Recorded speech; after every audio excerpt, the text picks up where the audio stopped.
Gospodaru moj, sve što si mi namijenio od zemaljskih stvari, daj svojim neprijateljima. A sve što si mi namijenio u budućem životu, daj svojim prijateljima.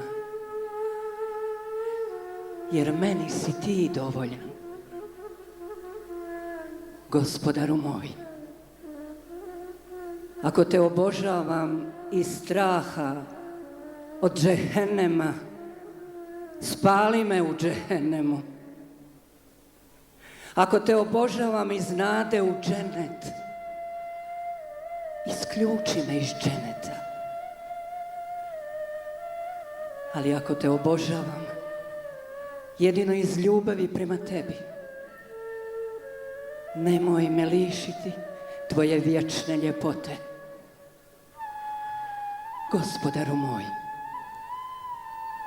jedina moja briga na ovom svijetu, među svim stvorenim stvarima, jeste da mislim na tebe. A u budućem životu, jedina moja želja u budućem životu, jeste da tebe sretnem. Sa mnom je tako, kao što kazah, a ti čini sve kako ti hoćeš.